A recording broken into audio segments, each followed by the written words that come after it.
This is San Diego's news channel, KUSI News. Well, this has caused quite the controversy throughout the country, all sparked, of course, as we just said, when the company president of Chick-fil-A, Dan Cathy, said that he opposes same-sex marriage. And joining us now is business ethics expert Wendy Patrick with San Diego State. Let's go way back, if we could, just a minute. James Madison is generally credited with writing the First Amendment. What exactly was his intent?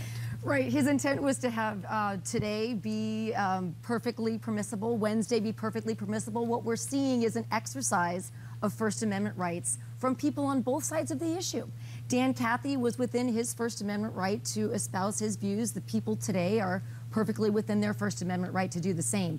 What's interesting about this debate, and by the way, Dan Cathy's views are not news. He has been, outspoken about his views for a very long time. Chick-fil-A is closed on Sundays. This is not new. Everyone's jumping into the fray, and what it's done is it's given us a demonstration of the boundaries of what the First Amendment prohibits and what it permits. For example, the news this morning was the vandalism on the side of the Torrance Chick-fil-A that said "tastes like hate." That's not protected First Amendment activity. Assaults, threats, these things aren't protected by the First Amendment. Banning businesses from incorporating within cities because of the religious views of the CEO is not something the First Amendment protects. So we've really seen this debate sort of as a demonstration of what really is and isn't permissible activity.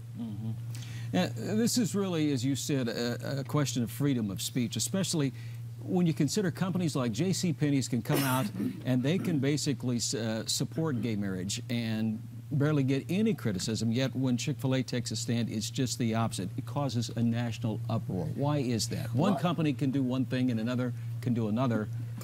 But the timing is interesting because, again, Chick-fil-A just didn't come out in the last couple of days, and Dan Cathy has had these views for a long time. I think that sometimes we see a debate spurred by maybe a media, something going viral on the internet, social media.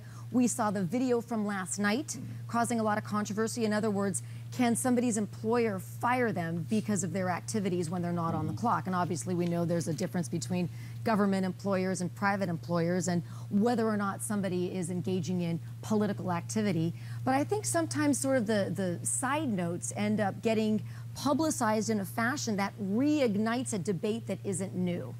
This isn't a new debate, but yet it's sort of a new way of expressing it. Chick-fil-A is now the lightning rod for the debate. Other companies have been in the past. Do you think this is happening because it's a presidential election year? You know, we could make that argument every 4 years, I suppose, but I think that sometimes issues become hot for reasons that aren't newsworthy. Issues become hot because of things on the political agenda. And I think this has become hot in the last couple of days because of a lot of different factors that have come together, but the debate itself isn't new. We're just seeing it re-expressed. And it's another demonstration of First Amendment activity and what the boundaries are. obviously the controversy reflects the mood of the country right now, doesn't it? You know, I would say that every time this comes up every so often. This comes up every election year, but it also comes up not election year because these really touch upon areas of interest and values many people hold sacrosanct. So anytime people have an opportunity, I think it's a good opportunity to exercise First Amendment views. What it's tied to, who knows? You know, it seems to come up quite frequently whether or not we're facing a political agenda. All right, Wendy Patrick with San Diego State, thanks for being with us. Thank you.